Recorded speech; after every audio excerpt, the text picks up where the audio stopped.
Look at this sequence from Game 2 between the Suns and Timberwolves. Anthony Edwards picks up Bradley Beal in the backcourt, completely hounds him to the point where he could barely dribble the ball across the timeline, and it finally ends with a ticky-tack foul. But a second later, it was Nickeil Alexander-Walker all over Booker in the backcourt. He can't even throw a pass, and that is a Phoenix turnover. 2 minutes later, it's Kevin Durant dribbling on the outside. Naz Reid knocks that away, and all that pressure starts to get into your head because Bradley Beal can't even get by Rudy Gobert on a switch. They kick it out to Booker. Alexander-Walker's in his shorts, and then he just throws it away. And the combination of the pressure and the late switching from Alexander-Walker throws off the timing between Beal and Booker, and it's yet another turnover. A second later, Alexander-Walker is back at it again, stuck on Booker's hip, so when he tries to get the ball, he just sticks his paw in there, knocks it off a Suns player, and this is epic. Basically, Phoenix needed screens in the backcourt to spring players like Beal and Booker just so they can get the ball and get away from these guards, because the Timberwolves' ball pressure in this series has been just that good. The Phoenix offensive rating after 2 games in this series is 100. 100! The last time league average efficiency was that low was before the three-point line. The Wolves had the best defense in the league this year, allowing 109 points per 100 possessions. That was 6 points better than average, and they've put Phoenix in a torture chamber in this series. We often talk about ball hawks on defense, but Minnesota is more like a pack of wild wolves swarming a helpless elk. This is a nightmare matchup for Phoenix in the sense that their guards aren't super quick and don't put a ton of pressure on the basket with dribble penetration. And meanwhile, Minnesota is just stocked with a ton of crazy athletic long wing defenders who can blanket perimeter players. Alexander-Walker is all out denying Beal's catch here, stays with all these cuts, and then it's just cookies on the handoff, takes it the other way for a steal. Even Rudy Gobert got into the action, switching onto Durant late in Game 1, and when KD dangles a crossover in front of him, Rudy pokes it away. Then the alpha male sneaks up and just rips it from KD, and that is a Showtime dunk. Jaden McDaniels might be the best of them, picking up Booker 70 feet away as the Suns set up this pin down for Kevin Durant in the corner. And as Gobert sneaks out to take away Durant, Jusuf Nurkic slips wide open to the basket, but Booker misses the pass. And part of this is because McDaniels forces him to turn his back at half court with all that ball pressure, and by the time he turns around and gets his head up, it's too late. The play goes nowhere, and now Phoenix has to reset the whole thing with 10 on the clock. They fake setting a screen for Durant and basically let him attack Gobert in space. Rudy does a pretty good job of staying with him, but sometimes better offense just wins. What's really crazy is that Durant has hit some incredible shots just to help the Suns' offensive rating get up to 100, because the rest of the time Minnesota was just making life miserable for the Suns' offense, where it was hard for them to get the ball into the paint. Here Gobert is lurking behind. He switches onto Beal in the corner. Now they have a ton of size on him. Bradley passes out of the trap, but Ant smothers Booker at the rim, and this whole thing is just a disaster for Phoenix. This time Edwards picks up the ball on the inbounds. Beal's already hopping around waiting for a screen to help him get in the front court, and by the time they get there and start setting it up, Ant can just switch to Durant, and it's basically 15 seconds before any reasonable offensive action starts taking place.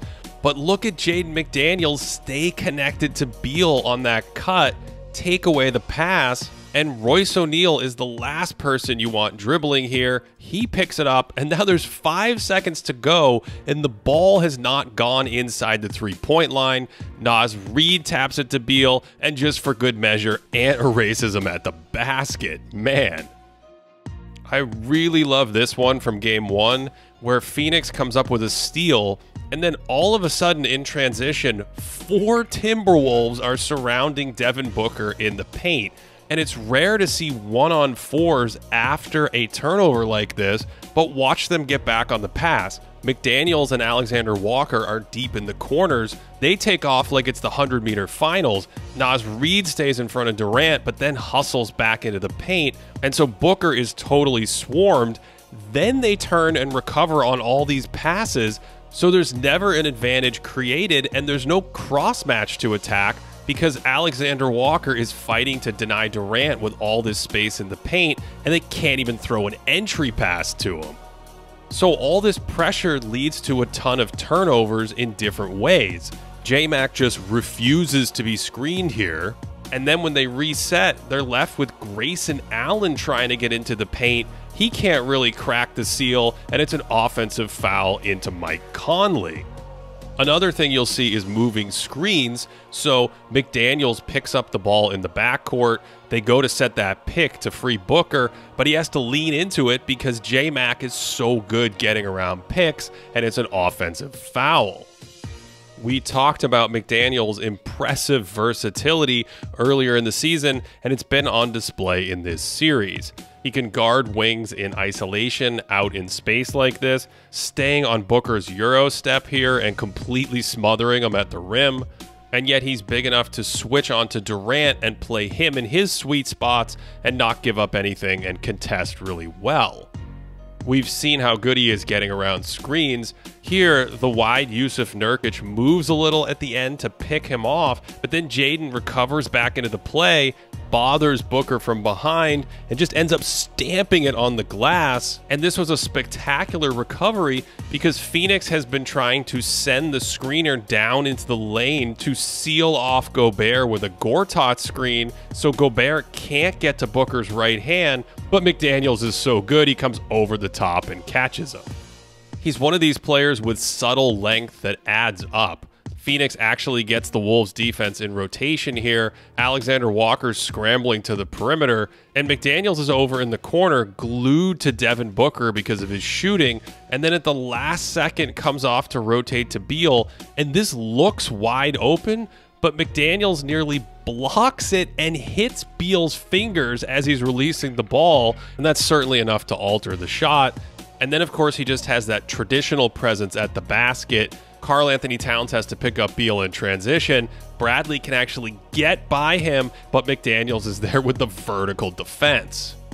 Having all these great wing defenders around Rudy Gobert certainly amplifies that rim protection in a way we did not see when he was in Utah. This is a perfect example with Anthony Edwards refusing to be screened, and so when Bradley Beal comes off the high pick, Gobert's at the top of the key in a drop, and instead of walking into a pull-up three here, Edwards is just stalking him on the other side of the screen. Beal actually tries to drive, but Ant stays connected to his hip. Then Gobert deters any shot at the rim, and when they recover, McDaniels is denying Booker's backdoor. Durant actually gets past Karl Anthony Towns, and here Gobert is waiting at the foul line, so he makes an incredible save to shut off Durant. And another helpful factor in this series is that when Rudy leaves Jusuf Nurkic like this to help out on a penetrator, he doesn't really have to worry about Nurkic shooting from three. He's not even spotted up outside the line here, so someone like McDaniels can overplay Durant in the corner, and then Gobert is waiting to shut off any idea of a layup. Here's another big difference from the Jazz days. Beal gets by Towns. Rudy is there to shut him off. He actually switches onto Beal, and being stuck in the corner used to be an issue when he was on the Jazz, but for Minnesota, Edwards tries to jam up Durant. Here comes J-Mac with that reach. Towns is sliding over, and it's nearly another turnover. So you'll see these beautiful plays in this series where Edwards is out applying ball pressure. Gobert is out beyond the three-point line. He tells Edwards to stay with Beal here because he doesn't have to worry about Nurkic way beyond the line. And then Edwards peels off and switches just to steal the pass at the last second. And that sets up some more defense to offense for the Timberwolves. And that veer back switch by Ant is just basketball art. Phoenix is not a team with quick penetrators that put a lot of pressure on the rim. They were 28th in points scored at the basket this season, And all this lets Gobert play different coverages, coming out high to meet Booker here, then using his size to bother the pass to the roll man, and then Edwards uses the trampoline in the floor to challenge a deep three. Rudy's been able to switch a bunch in the first few games out onto the Suns' perimeter stars, and then stay with them pretty well without paying too much of a price. This time he picks up Book on a cut, and now he's the one making it difficult to dribble, and then he tries to absolutely smother him and probably should have had some help at the basket at the end of the clock there. But in the very first play of this series, Gobert jumped out onto Durant and in a pure one-on-one stood his ground and nearly blocked a wild shot. There was actually one point in Game 1 where he just matched up with KD for a few possessions, and while that's probably not their long-term strategy, he's done a good job on an island in this series, even though Durant has hit a few tough shots against him.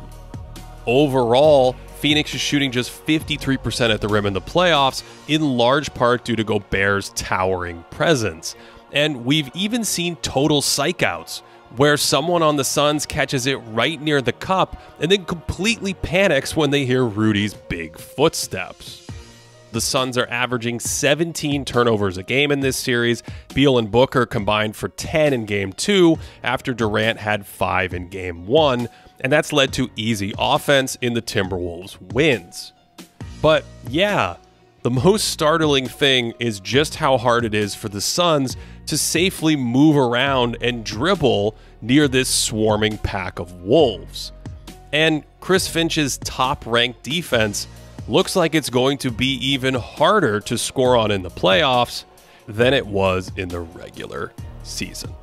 To support this channel directly, check out patreon.com/thinkingbasketball. We have additional content, including our stats board that updates daily, a Discord community, and more. Thanks as always for watching this one. Hope you're enjoying the playoffs and that you are having a great day.